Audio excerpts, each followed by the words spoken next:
इस कहानी की शुरुआत में आर्कटिक की ठंडी जगह पर एक गुफा के अंदर कुछ रिसर्चर्स को एक जमा हुआ क्रीचर मिलता है, जिसे वो बर्फ के साथ ही काट कर अपनी लैब में ले आते हैं। यहाँ रिसर्चर्स को पता चलता है कि ये 40,000 पुराना क्रीचर है, इसीलिए यहाँ पर स्टैनली नाम के एक एंथ्रोपोलॉजिस्ट को बुलाया जाता है। एंथ्रोपोलॉजिस्ट उन्हें कहा जाता है जो पुराने जीवन और नए जीवन के ऊपर रिसर्च करते हैं। और अब जल्दी यहाँ पर सबको पता चलता है कि बर्फ के इस टुकड़े के अंदर जो क्रीचर है, दरअसल वो एक इंसान है जो पिछले 40,000 सालों से बर्फ में जमा हुआ है। ये सुनकर सबके सब बहुत एक्साइटेड हो जाते हैं, क्योंकि ये एक बहुत बड़ी खोज है।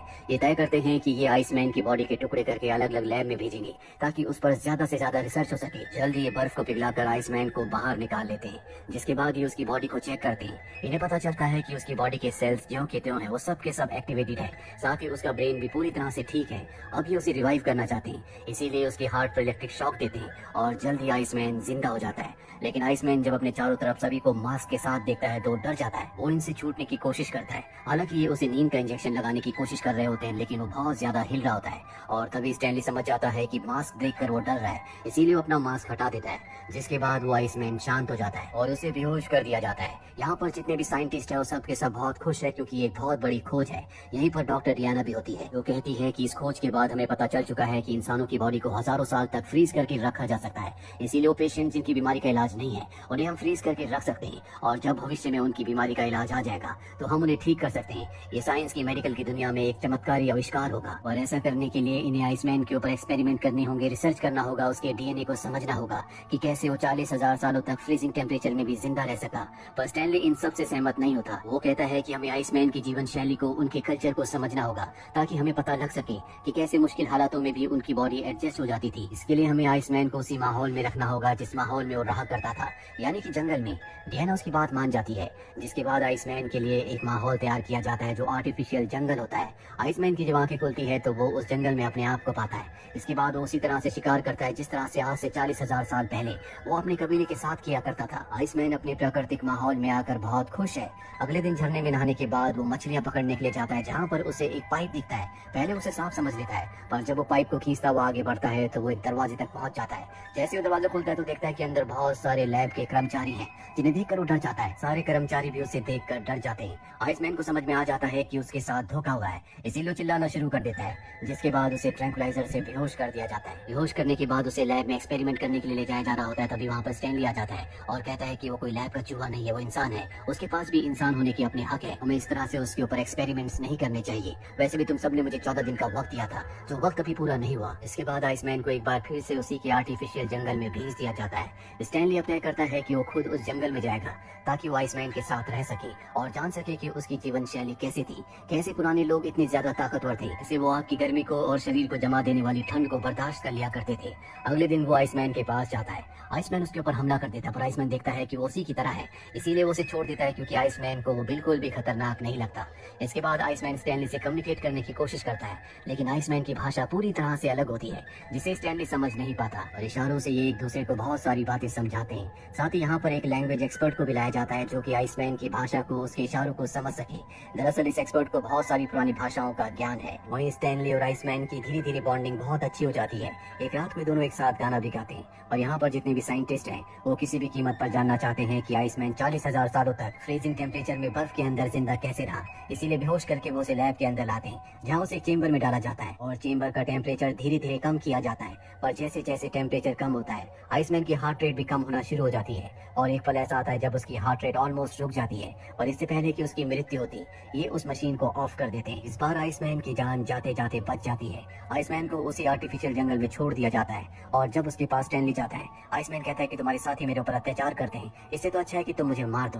पर स्टैनली ऐसा नहीं करना चाहता। सीधे डियाना के पास जाता और कहता है कि मैं चाहता हूँ कि तुम आइसमैन से मिलो।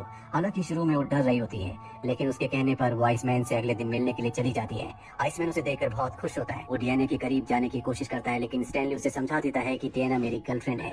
और अब आइसमैन लकड़ी से जमीन पर एक पक्षी का चित्र ड्रॉ करता है, और वैसे पक्षी का टैटू उसकी चेस्ट पर भी होता है। अगले दिन एक बार फिर से डियाना और स्टैनली उससे मिलने के लिए आते हैं, और आज वो बहुत खुश होता है। वो जमीन पर लकड़ी से एक बार फिर से एक लड़की का और 2 बच्चों का चित्र बनाता है, जिससे समझ जाते हैं कि ये उसका परिवार था। और तभी आसमान में ऊपर हेलीकॉप्टर आ जाता है, जिसकी परछाई को वो ऊपर लगे हुए शेड से देख सकता है। ये देखकर वो बहुत ज्यादा एक्साइटेड हो जाता है, ऊपर की तरफ भाग रहा होता है। उसका जोश देखकर दोनों के दोनों हैरान होते हैं। आइसमैन बार बार अपना हाथ उठाकर एक ही शब्द बोल रहा होता है, जो होता है भीड़ा। उसे देखकर ऐसा लगता है कि जैसे वो किसी की प्रार्थना कर रहा है। स्टैनली यहाँ से हेलीकॉप्टर को जाने की कमांड देता है। हेलीकॉप्टर के जाने के बाद भी आइसमैन सिर्फ हेलीकॉप्टर के बारे में सोच रहा होता है। स्टैनली अब जानना चाहता है कि भीड़ा का मतलब क्या है, इसीलिए यहाँ के लोकल लोगों से भीड़ा का मतलब पूछता है, जिस पर उसे बताया जाता है कि ये एक मिथिकल बर्ड का नाम है जिसे गॉड का मैसेंजर कहा जाता है, जो इंसानों को उनके कर्मों के हिसाब से स्वर्ग या नर्क ले जाता है। यहाँ पर स्टैनली समझ जाता है कि आइसमैन हेलीकॉप्टर को वही मिथिकल बर्ड समझ रहा था, इसीलिए वो भीड़ा कहकर उसकी प्रार्थना कर रहा था। उसे ये भी समझ में आ जाता है कि अपने वक्त में यानी कि आज से 40,000 साल पहले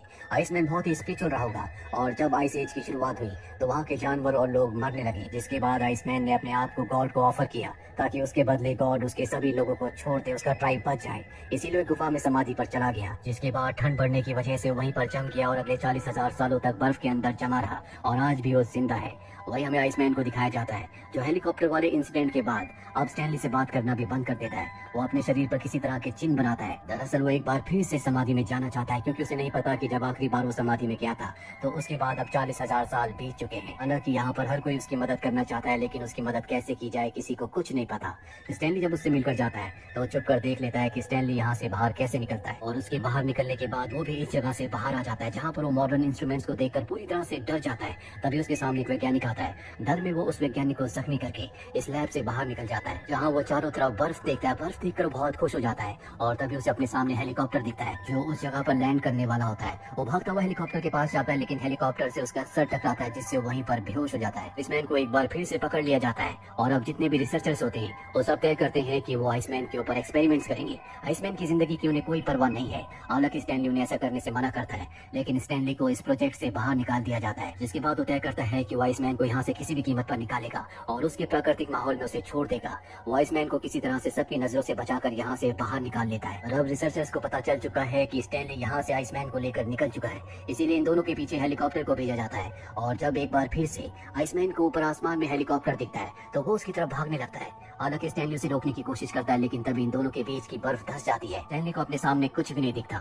वही हम देखते हैं कि आइसमैन हेलीकॉप्टर तक पहुंच गया है। वो हेलीकॉप्टर को नीचे से पकड़ लेता है, जिसके बाद हेलीकॉप्टर को आसमान में ले जाया जाता है। हालांकि पायलट उसे ऊपर खींचना चाहता है, पर आइसमैन ऊपर नहीं जाना चाहता। उसे लगता है कि उसने अपने मिथिकल बर्ड को पकड़ लिया है, जिससे उसके दिल, दिमाग और आत्मा में सुकून और शांति होती है। और आसमान में ऊपर जाने के बाद वो हेलीकॉप्टर को छोड़ देता है, जैसा कि आज से 40,000 साल पहले उसने मिथिकल बर्ड से वादा किया था कि वो अपने आप को, अपने लोगों को बचाने के लिए न्यौछावर कर देगा। और 40 सालों के बाद उसने ऐसा कर दिया। इसीलिए ऐसा करते हुए उसके दिल, दिमाग और आत्मा में बहुत सुकून और शांति होती है। स्टैनली दूर से सब कुछ देख रहा होता है। शुरू में उसके चेहरे पर तनाव होता है, लेकिन बाद में वो खुशी में बदल जाता है, क्योंकि उसे पता है कि आइसमैन ने क्या किया है। 40,000 साल पहले जो उसने सफर शुरू किया था, आज वो खत्म हो गया। भले ही उसकी मृत्यु हो गई है, लेकिन आइसमैन ने अपनी मंजिल पा ली। उसने कर लिया जो करना चाहता था। और इसी के साथ ये फिल्म, ये कहानी यहीं पर खत्म हो जाती है। उम्मीद करते हैं कि ये कहानी आपको पसंद आई हो।